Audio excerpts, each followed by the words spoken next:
హల్లెలూయా హల్లెలూయా హల్లెలూయా. ప్రభు నామమునకు మహిమ కలుగును గాక. మంచిది. ఈ దినము ప్రత్యేకంగా మరి దేవుడు మనకి ఇచ్చిన నిజంగా 9వ నెలలో చివరి 4 వారం దేవుడు ఎంతగానో మరి కాపుదల చేశారు, మనల్ని నడిపిస్తూ ఉన్న ఈ సంవత్సర కాలంలో మరి దేవుడు ఆయన కృప చూపించి మొదటి నెల మొదలుకొని ఏవో మరి యొక్క 8 నెలలు గడిచినాయి. 9వ నెలలో చివరి భాగంలో ఉంచిన దేవునికి మనం ఎంతగానో కృతజ్ఞతాస్తుతులు చెల్లించాలి. దేవునికి స్తోత్రం. ఇది మరి సమయము దాదాపుగా అయిపోయింది, ఇంకా కొద్ది సమయం ఉంది. ఆ కొద్ది సమయాన్ని మరి చూసుకొని ముందుకు వెళ్ళాలని నేను ఆశపడుతూ ఉన్నా. దేవుడు తన కృప చేత మరలా మనము నెక్స్ట్ మరలా మంత్లో మరి 10వ నెలలో విస్తారమైన దేవుని ప్రార్థనలో దేవుని సన్నిధిలో మనం నడుచుకుందాం. దేవునికి స్తోత్రం. ప్రార్థించాలి, మనం దేవునిలో నడవాలి, మనం దేవునిలో నిలబడాలి, మనం దేవుని కార్యాలు మనం చూడాలి. మనం దేవుని కార్యాలు గొప్పవి, అవి కంటికి కనబడవని, అవి చెవికి వినబడవని, అది హృదయానికి అని దేవుని వాక్యం సెలవిస్తుంది. ఈ రీతిగా మరి సోమవారం నుండి శనివారం వరకు చక్కటి పరిచర్యను జరిగించిన దేవునికి స్తోత్రం చూద్దాం. హల్లెలూయా హల్లెలూయా. ఇది నాన్న ఇక్కడ 119వ కీర్తనలో, ఈ 119వ కీర్తన అంతటిలో కూడా మరి ఈరోజు మనం చదువుకుంది 137 నుండి 176 వరకు మనం చదువుకున్నాం. నిజంగా ఈ కీర్తన భాగంలో అనేక విషయాలు కీర్తనకారుడు దేవుల్లో ఉన్న విషయాన్ని తెలియపరుస్తూ ఇక్కడ అంటాడు కదా, యెహోవా నీవు నీతిమంతుడు అయ్యా, నీవు న్యాయ విధులు యథార్థమైన.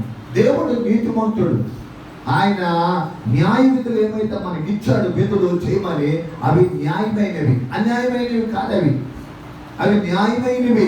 వాటిని అనుసరించే విధానాన్ని మనం చదువుకుంటున్నాము, ధ్యానించుకుంటున్నాం, ప్రార్థన చేసుకుంటా ఉన్నాం. ఇక్కడ అంటాడు 147 వాక్యాన్ని చదువుకుంటే, తెల్లవారక మునిపే, అది ఎప్పుడు మొదలు పెట్టాడంట? తెల్లవారక మునిపే. పట్టుకోవాలి మనం. ఒక వ్యక్తి దీవించబడడానికి ఎప్పుడు లేచాడట? ఆశీర్వదించబడడానికి ఎప్పుడు లేవాలట? తెల్లవారక మునిపే. మనమైతే తెల్లారిపోతాం, కలిసిపోయి, పని వల్ల అలిసిపోయి, కుటుంబంలో వ్యక్తుల వల్ల అలిసిపోయి, ఇబ్బందుల వల్ల అలిసిపోయి, అనేక ప్రయాణాలు చేసి అలిసిపోయి, ఇంట్లో పని చేసి అలిసిపోయి ఎప్పుడు లెగుస్తున్నామంట? మనము ఒత్తికి లెగుస్తున్నాం. కానీ కీర్తనకారుడు ఎప్పుడు లెగుస్తున్నాడట? తెల్లవారక మునిపే నీకు మొరపెట్టి తిని నీ మాటల మీద. అది దేవుని మీద ఆశ పెట్టుకోమా అయ్యా, దేవుని మీద ఆశ పెట్టుకో. దేవుడిచ్చిన మాట గొప్పది, దేవుడిచ్చిన మాట నమ్మదగినది, దేవుడిచ్చిన మాట అది ఖచ్చితమైనది. ఎవరి జీవితంలోనైనా ఆయన నెరవేరుస్తాడు, ఎవరి జీవితంలోనైనా ఆయన కార్యాలు చేస్తాడు. ఆ మాటను పట్టుకోవాలి, ఆ మాట మీద లక్ష్యం ఉంచాలి, ఆ మాట పట్టుకొని ప్రయాణం చేయి. నా జీవితంలో కూడా అంతే, ఈ జీవితంలో కూడా అంతే, మన జీవితంలో కూడా అంతే. ఈ మాట ఏం చేస్తుంది అంటే నిలబెట్టింది. దేవునికి స్తోత్రం. ఇప్పుడు తక్కువగా కనబడచ్చు, ఇప్పుడు చాలుతూ ఉండొచ్చు, ఇబ్బందులు పడుతూ ఉండొచ్చు, కష్టాలు పడుతూ ఉండొచ్చు, సమస్యలు పడుతూ ఉండొచ్చు. ఆ మాట వెనక తీసుకోడు ఆయన వెనక తీసుకుని ఆయన కాదు. ఆ మాట నిన్ను మరలా ఒక స్థానంలో పెట్టేటట్టు చేస్తాడు. దేవునికి స్తోత్రం. దేవుని మాట ఆశ పెట్టుకో, దేవుని మాట మీద ఆశ పెట్టుకో. దేవుని బిడ్డలారా, నిన్న మరి దర్శకులు చెప్పిన సాక్ష్యములు వాక్యములు అంటాడా, సదాధిపతి దేని మీద పెట్టుకున్నాడంట? దేని మీద పెట్టుకుని అడుగుతున్నాడు దేవుని, అయ్యా నీవు నా ఇంటిలోనికి వచ్చుటకు నేను యోగ్యుడు కాదు. శతాధిపతి ఇల్లు ఎలాంటిది, శతాధిపతి యొక్క స్థితిగతులు ఎలాంటి ఉన్నతమైనవి. కానీ ప్రభుత్వం అంటున్నాడు, దేవుడు అంటున్నాడు, ఎంత లోబడి ఉన్నాడు, ఎంత తగ్గించుకున్నాడు, ఎంత దీనుడు ఉన్నాడు. ఏ మాట అంటున్నాడు అంటే, అయ్యా నువ్వు రావడానికి నా ఇల్లు వెండిమైంది కాదు. అయినా నీ మాట కోసం వచ్చానయ్యా. మాట మాట్లాడితే నా దాసుడు స్వస్థత పడతాడు, నా దాసుడు బాగుపడతాడు, నా దాసుడు ఇదిగో బ్రతుకుతాడు. దేవునికి స్తోత్రం. ఆశ పెట్టుకున్నాడు చాలు. ఈరోజు నీకు కూడా ఆశ ఉంటే అలాంటి జీవితాలను మొత్తాన్ని మార్చేస్తాడు ఆయన. ఆ రోజుల్లో వాళ్ళు అలాగున్నారండి, ఇదిగో ఈ రోజున ఇలాగుంచాడండి అని దేవుడే చేస్తాడని అంటే ఆ సాక్ష్యాన్ని ఇవ్వగలిగిన దేవుడు. రాత్రి ప్రేరేపణ అక్కడ ప్రేరేపణ ఇంటికి వెళ్ళిన తర్వాత మరి అన్నీ మాట్లాడుతూ కొన్ని సందర్భాలు చెప్పారు. దాదాపు నేను పడుకున్నాను 1 గంట అయింది. కొంచెం నేను అలసి ఉన్నా, అయినా కానీ ఆ మాటలు మాట్లాడుతుంటే ఆశ్చర్యం కలిగించింది. ఒక వ్యక్తి జీవితంలో ఎప్పుడు ఉన్నత స్థాయికి వెళ్తాడయ్యా అంటే కష్టాలలో నుండే వెళ్తాడు. గుర్తుపెట్టుకోండి. ఏ పని అయితే ప్రారంభించావో, ఏ పని అయితే చేయడానికి ముందుకు వచ్చావో అక్కడే కష్టాలు దొరుకుతాయి, అక్కడే ఆటంకాలు దొరుకుతాయి, అక్కడే అడ్డంకులు దొరుకుతాయి, అక్కడే అనేకమైన పరిస్థితులు వస్తూ ఉంటాయి. పనికిరాని పనికి అన్ని సులువుగా దొరుకుతాయి. గుర్తుపెట్టుకోండి.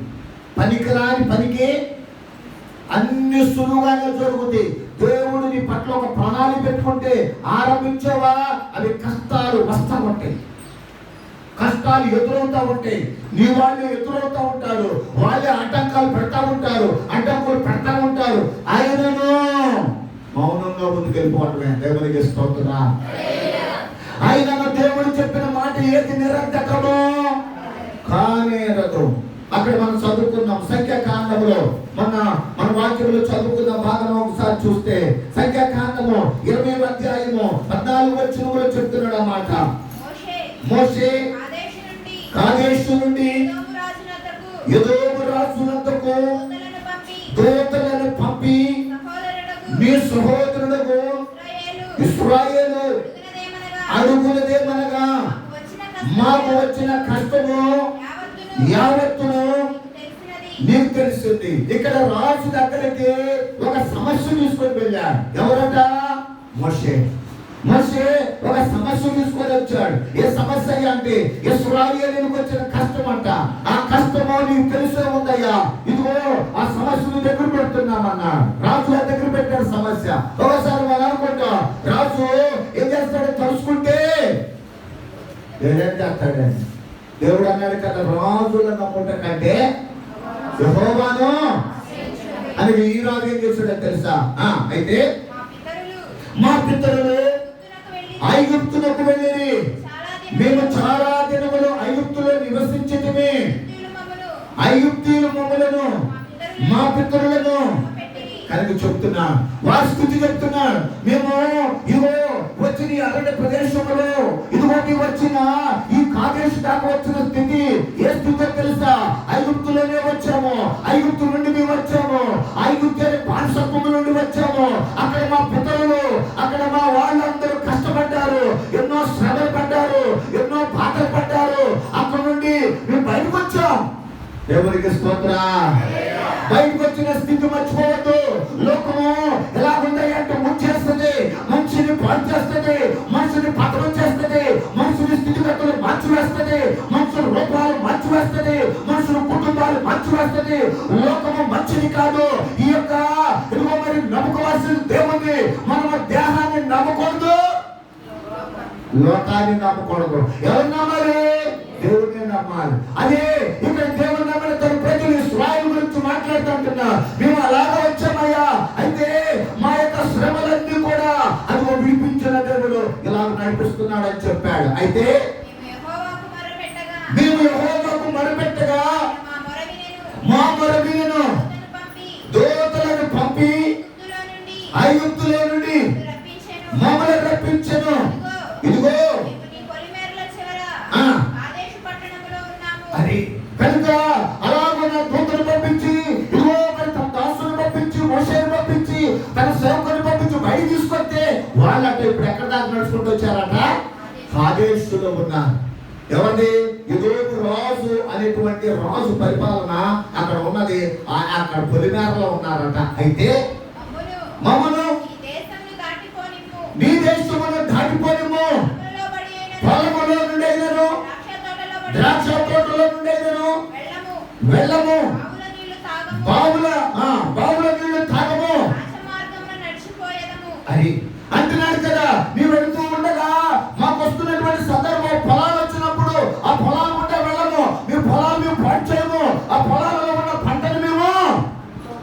మేము తినం, మేము వెళ్ళిపోతా ఉంటాం.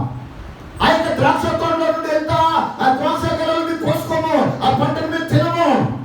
నీళ్లు ఉన్నప్పుడు నీళ్ళు అయినా కానీ ఆ నీళ్ళు మేము తాగము, మీ నీళ్ళు తాగము, కానీ మీరు నడిచి వెళ్ళడానికి మాకు అవకాశం అంటున్నారు వాళ్ళు. అంటే ఏమంటారట, నీ పొలిమేరలు దాటి వరకు కుడి వైపునకైనను ఎడమ వైపునకైనను తిరగకుండా పోదామని అని చెప్పించాడట. అసలు మేము వెళ్ళిపోతాం, ఎక్కడిగా వెళ్ళిపోతాం. అటు తిరిగేవాళ్ళం కాదు మేము, అటు మాట విని అదిగో పక్కకి వెళ్ళేవాళ్ళం కాదు, అదిగో చూపించిన పొలాల్లో ఉన్న దాన్ని బట్టి ఆశ్రయించుకునేవాళ్ళం కాదు, మేము ఆధారపడేవాళ్ళం కాదు. మేము వెళ్ళే మార్గం రాజు మార్గం. ఈ రోజు మన జీవితాల్లో కూడా దేవుడు నడిపించేది ఏ మార్గం అంట? ఈ మార్గం రాజు మార్గం. కొన్ని ఆశలు పడతాయి, ఆశలు చూపిస్తూ ఉంటాడు సాతాను. అదిగో పక్కగా తిరగమని, పక్కగా పడిపోమని, పక్కలో అదిగో మీద అనేకమైన మార్గాలు చూపిస్తాడు. కానీ నీ ఆలోచన అయ్యి ఉండకూడదు, ఒక నిర్ణయం ఖచ్చితంగా తీసుకోవాలి అన్నాడు కదా. బ్రతికినంత కాలం అన్నాడు, జీవించినంత కాలం అంట. ఎవరికోసం జీవించాలట? వేసుకోకే. దేవునికి స్తోత్ర. హల్లెలూయా, హల్లెలూయా. మా మార్గం వేరు అని చెప్తా ఉంటే వీళ్ళేమన్నారంటే చదువుదాం. ఏదో మేము మా దేశంలో పడి వెళ్ళకూడదు. చూసావా ఇక్కడ అంటున్నారు, మా దేశంలో మీకు అవకాశం మేము వెళ్ళడానికి వీల్లేదు అని అర్థం తిరిగారు. అయితే నేను ఖడ్గముతో అది కనుక మీరు కత్తి పట్టుకోనంత అవసరమైతే చంపేస్తాను మిమ్మలను, ఎంత మారుస్తాను మిమ్మలను, వెళ్ళడానికి వీల్లేదు. మీరంత ఖచ్చితంగా ఉన్నా, ఎంత చక్కగా ఉన్నా, శత్రువు మాత్రమా ఎదురవుతానే ఉంటాడు. నువ్వు చక్కగా ఉన్నా సాతాను ఎదురవుతానే ఉంటాడు, సాతాను ఎదురవుతానే ఉంటాడు. ఏదో ఒక రీతిలో ఇబ్బంది పెట్టడానికి, ఏదో ఒక రీతిలో మాట పెట్టడానికి, ఏదో ఒక రీతిలో అనేక సమస్యలు బేదార్థానికి ఉంటాడు. మీరు కత్తి పెట్టుకుని ఉంటాను అంటున్నాడు. నువ్వు రాతాకి లేదు. అయితే ఇశ్రాయేలీయులు మేము రాజమార్గమున వెళ్ళదము, నేను నా పశువులను మీ నీళ్లు తాగి వేడల అది అవసరమైతే తాగారా డబ్బులు ఇస్తాం మేము, నీకు కావాల్సినంత విలువించి అది డబ్బులు ఇచ్చి మేము తీసుకుంటాం. ఒకటే నీళ్లు తాగుతాం మేము, ఆ తాగినా కానీ విలువ ఆ డబ్బులు పెట్టి ఇచ్చేస్తాం. అంతేగాని ఊరికి మాకు ఏమి వద్దు అని అన్నారు. అయితే కాలి నడకనే దాటిపోదుము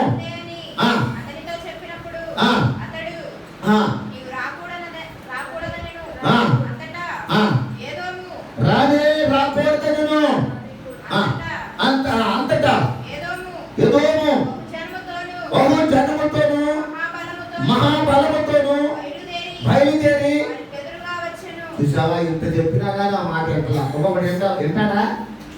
ఒక్కొక్కటి మనసు ఎట్లుంటది, ఒక్కొక్కటి మనిషి ఎట్లుంటాడు, ఎదురుతా ఉంటాడు. ఎదురుకి వెళ్దాం, ఏమైంది ఎదురెళ్దాం.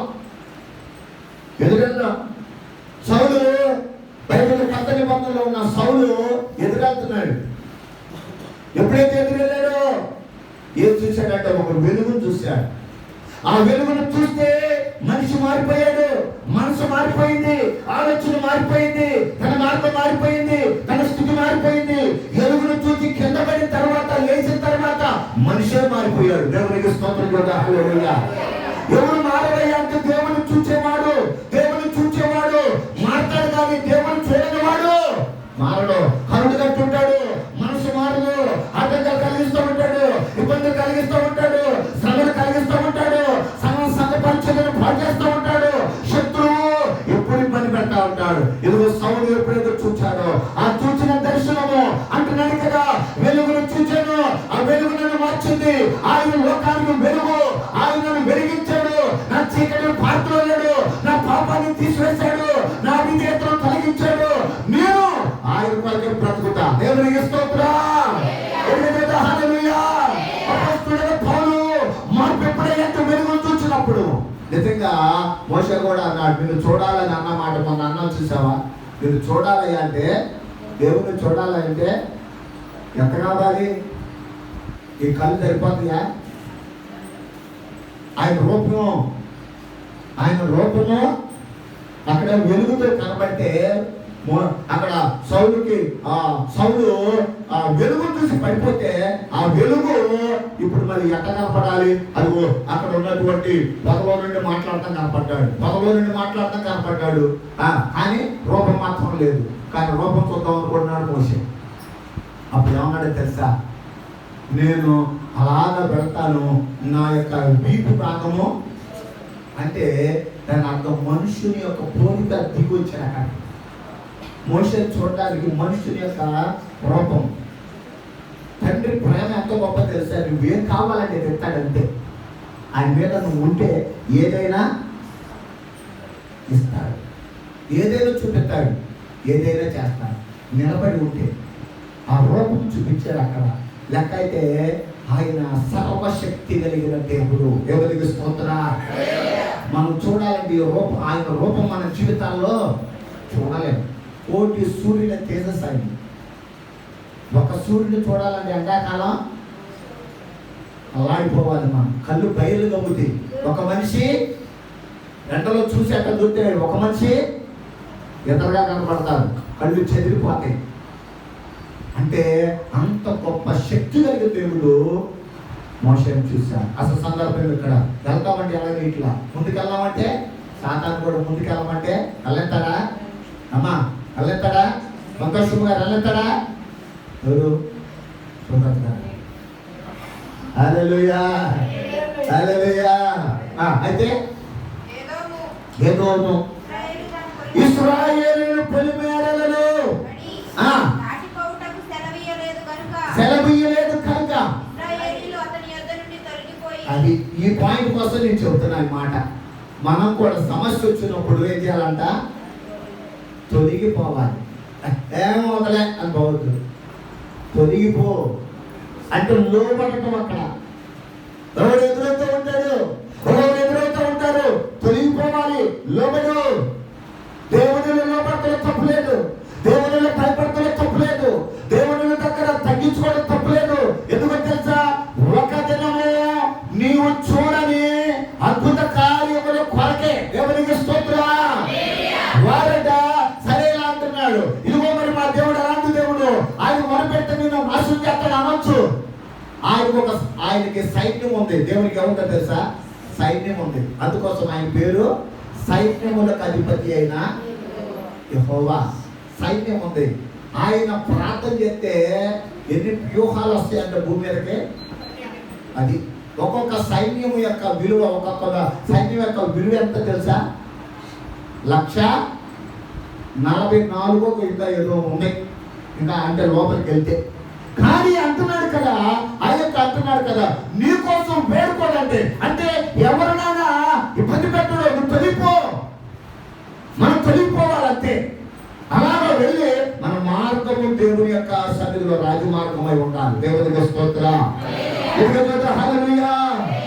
మా ప్రయాణము అది ఓపరి కాజేశ్వరు అయిపోకూడదు. అది ఎక్కడికి వెళ్ళాలి అంటే కానాను వరకు వెళ్ళాలి. నేను ప్రయాణం కూడా అంతే. ఒక్కొక్కసారి ఆటంకాలు పడుతూ ఉంటే, అడ్డంకులు వస్తూ ఉంటే, నా జీవితంలో ఎన్నో ఆటంకాలు చూశాను, ఎన్నో అడ్డంకులు చూశాను, ఎన్నో శ్రమలు చూశాను, ఎన్నో కష్టాలు చూశాను, ఎన్నో నిందలు చూశాను, ఎన్నో అవమానాలు చూశాను. ప్రభు నన్ను నడిపిస్తున్నాడు, ప్రభు నిన్ను నడిపిస్తాడు. దేవునికి స్తోత్రం. నీవు నేను ఆధారపడవలసింది దేవుని మీదే, దేవుని మీద ఆధారపడాలి. కాబట్టి ఇక్కడ అలాగున్న దేవుడు తన కృప చేత ఇదిగో మరి ఈ మాట చెప్తున్నాడు. మరి మనము ఆయన ఇచ్చిన మాట మీద మనం ఏం చేసుకోవాలట? ఆశ పెట్టుకోవాలి. దేవుని మాట మీద ఆశ పెట్టుకోవాలి.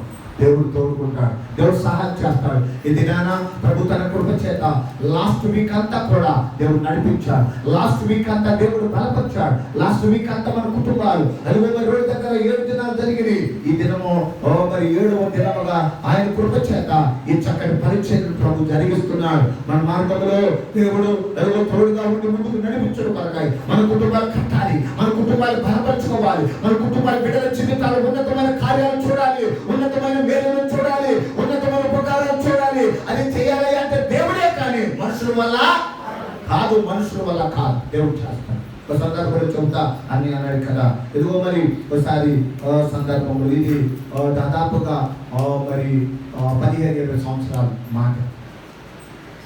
అయితే చదివిద్దామని మరి ఒత్తిడిని చదివించడానికి బిఎస్సీ నర్సింగ్ చదివించడానికి రెడీ చేస్తే ఒక అధికారి ఒకసారి ఆయన దగ్గరికి వెళ్తే మాట్లాడాడు, అయ్యా ఇట్లా చదివించాలనుకున్న అవకాశం ఏంటి అంటే చదివించండి, ఫీజు నేను కడతాను కొంత మరి ఏర్పాటు చేస్తాను అన్నప్పుడు ఆ యొక్క ఫీజు కడతానంటే సరే ఇది చూసుకొని మరి బిఎస్సీ నర్సింగ్ కోసం అప్లై చేసుకుంటే అది బెంగళూరులో వచ్చింది కాలేజ్.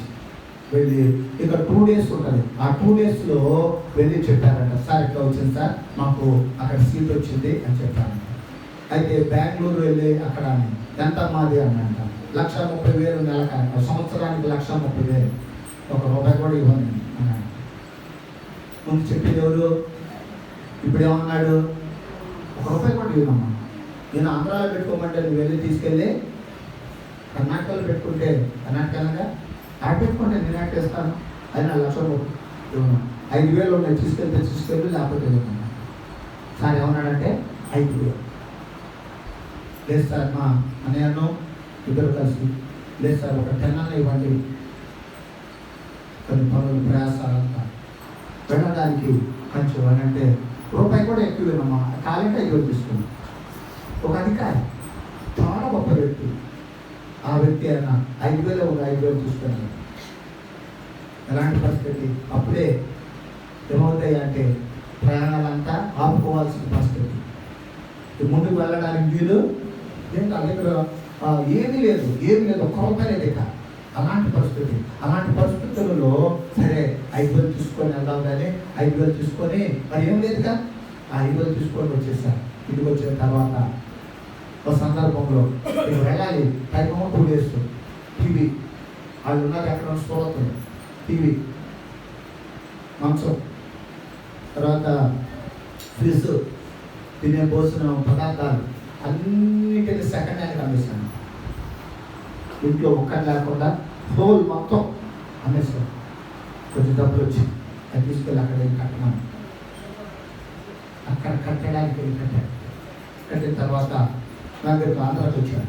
ఆంధ్రాకి వచ్చిన తర్వాత మళ్ళీ ఆయన ఫోన్ చేసి, సార్ నాకు మరి మా మిస్సెస్కి వెళ్ళేది కదా సార్, నాకు పని కావాలి, నాకు బుకింగ్ ఇస్తారా? సరే సూరత్ వచ్చాను. సూరత్ రమ్మంటే సూరత్ వెళ్ళాను. సూరత్ వెళ్తే అక్కడికి వెళ్ళిన తర్వాత పిల్లోడు ఉన్నాడు, ఇంటి పిల్లోడు, ఈ పిల్లోడు చూసుకోవాలి, పని చేయాలి, స్కూల్కి పంపించాలి పిల్లోడు. అయితే బయలుదేరి అక్కడికి వెళ్ళిపోయిన తర్వాత పని 6 గంటల నుంచి 6 గంటల దాకా, ఉదయం 6 గంటల నుంచి సాయంత్రం 6 గంటల దాకా పని. నేను ఎక్కువ చదవాలా అయినా కాదు ఒక పని చేయడానికి. అక్కడ ఆ సంస్థలో పనిచేస్తే, సాఫ్ట్వేర్ మిషన్లో పనిచేస్తే తక్కువ జీతాలు అన్ని పోస్టింగ్ వాళ్ళు ఇస్తారు కాబట్టి షార్ట్ వాళ్ళు ఇస్తారు, తక్కువ చేస్తారు. అలాగే ఉండగా పనిచేసినప్పుడు అక్కడ ఉన్నప్పుడు 6 గంటల నుంచి 6 గంటల దాకా చేయమన్నాను. సార్ దీని మీద 6 గంటల తర్వాత ఎక్స్ట్రా పని చేస్తాను, ఆ పని ఉంటే చెప్పండి, ఏదైనా చేస్తాను చేస్తానంటే మరి 12 దాకా ఉంటుంది. 12 దాకా చూసుకోవడం వెళ్ళిపోవట్లేదు, ఎవరితో సంబంధం లేదు. ఆ తర్వాత 1 గంట గ్యాప్ తీసుకో, 7 గంటలకు మళ్ళీ వచ్చి 7 గంటల తర్వాత మళ్ళీ వచ్చే 12కి 11కి అయిపోతే వెళ్ళిపో 12 దాకా ఆ పని చేసుకోండి. అట్లాగా ఉండి పని చేస్తా ఉన్నాను, చదివిస్తూ ఉన్నాను. సంవత్సరం అయిపోయింది. ఎగ్జామ్ రాసినప్పుడు బిఎస్సీ నర్సింగ్లో 2nd క్లాస్ వచ్చింది. ఆ సంవత్సరం 2nd క్లాస్ వచ్చింది. వెంటనే ఆ మాట వాట్సాప్లో సార్కి చెప్పు, ఏ సార్ అయితే చెప్పాడో ఆ సార్కి చెప్పి ఈ రిజల్ట్ పెట్టమంటే పెట్టిన తర్వాత ఏమంటే ఆయన ఫోన్ చేశాడు, ఒకసారి ఆఫీస్కి రా బాబు అన్నాడు. అన్న తర్వాత వెళ్ళిన తర్వాత సరే మరి ఇదిగో మరి 15,000 రూపాయలు చెక్కు ఇదిగో తీసుకో అని అడుక్కున్నాను. ఎంత అడిగితే ఇవ్వలేదు, ఒక 5,000 ఇస్తుంటే 5,000కి 5,000 ఇవ్వమంటే ఈదా. ఇప్పుడు ఏమన్నాడు అంటే 15,000 చెక్కు రాసి బాబు ఇది మీరు వాడుకున్నాడు. మళ్ళా ఆ ఇయర్ కష్టపడ్డాడు, ఆ ఇయర్ తన ప్రయాసపడ్డాడు, కావాల్సిన ధనం అంతా సమకూర్చి. వాస్తవం చెప్పాలి అంటే ఒక ఫోన్ ఉండేది చిన్నది, ఆ ఫోను స్క్రీన్ పోయింది, అయినా ఆ ఫోన్ వస్తానే అంట. ఏ ఫోన్ ఏదో గుర్తుపెట్టుకొని ఆ ఫోన్తో మాట్లాడుతూ నేర్చుకున్నాడు. 2 years, ఒక రోజు కాదు 2 years. ఒకళ్ళు చేస్తూ ఉంటే ఈలోపు మరి వదిలి చేస్తున్నప్పుడు ఏ ఫోన్ కూడా తెలియదు, కానీ అలంపుగా ఒక ఆలోచన ముద్దుగా పెట్టుకుని కొట్టేవారంట. అదే లేదంట, ఇట్లా 2 years ఉన్నాయంట. ఇలా సెకండ్ ఇయర్ కూడా చదివించాడు. చదివిస్తే ఈసారి ఫస్ట్ క్లాస్ వచ్చిందంట. బిఎస్సీ నర్సింగ్ ఫస్ట్ క్లాస్ వచ్చింది. మళ్ళీ ఇది పెట్టమన్నాడంట. పెట్టమన్నాడు, పెట్టాడంట. పెట్టిన తర్వాత ఈసారి అన్నాడు, సార్ మరి ఆంధ్రాకి వచ్చి బెంగళూరు నుంచి 2 రోజులు ప్రయాణం ట్రైన్లోనే, మొత్తం 3 రోజులు. ఎందుకంటే ఫస్ట్ క్లాస్ కాదని, అది మా జనరల్ ఎక్కి వెళ్ళాలి, ఎందుకంటే డబ్బు లేదు కాబట్టి. అలా ఉండగా మరి సూరత్ వచ్చింది. సూరత్లో ఉండగా అమ్మ ఒకసారి మీ ఇద్దరు కలిసి ఆఫీస్కి రన్నాను. ఆఫీస్కి రమ్మంటే ఆఫీస్కి వెళ్ళిన తర్వాత మరి ఫీజు ఎంత అన్నాను. 1,30,000 సార్.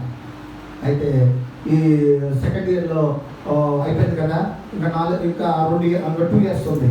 ఈ 2 years బాండ్ అయిందమ్మా, మీకు ఏ ఫీజు ఉందో మొత్తం నేను కడతాను అని మొత్తం ఫీజు కట్టాను. దేవునికి స్తోత్రం చేద్దాం. ఎందుకు చేద్దాం? హల్లెలూయా. 5,000 ఇయ్యను అప్పుడే అనుకోవచ్చు. నువ్వు చెప్పావుగా, నువ్వు చెప్పి చేరకుండా ఉంటావా? వెళ్ళు, నీతో నాకు లేదు సంబంధం అనుకుంటే అప్పుడే అయిపోయింది. కానీ నువ్వు ఓర్చుకున్నాను అన్నాడు, అప్పుడు సహించాను అన్నాడు, కష్టపడ్డాను అన్నాడు. ఏమైతే నేను ఫ్రిడ్జ్, ఏమైతే నేను మంచం, ఏమైతే అన్ని తినే పాత్రలో తూకం అలాగా సెకండ్ హ్యాండ్కి అమ్మేశాను. ఇప్పుడు ఫస్ట్ క్లాస్లో అమెరికాలో పెట్టాడు నన్ను. అదే సార్ ఇక్కడికి వచ్చి, అదే సార్ వచ్చి, బాబు దేవుడు నిన్ను ఆశీర్వదించాడు బాబు అన్నాడు. దేవుడికి స్తోత్రం. దేవుడు నిన్ను దీవించాడు. ఇక్కడ జాబ్ చేస్తున్నామంటే మాటలు కాదు, దేవుడు నిన్ను తీసుకొచ్చాడు. నిజంగా 5,000 రూపాయలు లేదు, స్క్రీన్ లేదు, ఇదిగో మరి ఇలాంటి పరిస్థితుల్లో ఇప్పుడు ఏ స్థానంలో అంటే ఒక మెయిన్ స్థానంలో ఉంటే అక్కడ వాళ్ళని పెట్టారు. కాదు, అక్కడ కావలసిన సమస్యలు ఇచ్చి, ఒక ఆయన అన్నాడట, ఒక ఇంజనీర్ అన్నాడట, అమ్మా ఇదిగో అమెరికాలో ఒక ఇంజనీరు, బీటెక్ చదువుకున్న ఇంజనీరు, ఒక బలమైన వ్యక్తి చేయలేని మెయింటెనెన్స్ నీకు ఇచ్చాడమ్మా. అంటే దేవుడే చేయాలి. దేవుడికి స్తోత్ర. అదిగో దేవుడు తన కృప చేత ఇట్టి మాటలు ప్రభు మన వినికిడిలో దీవించును గాక. దేవుని కొరకు దేవునిలో ఉన్నాం, దేవుని కార్యాలు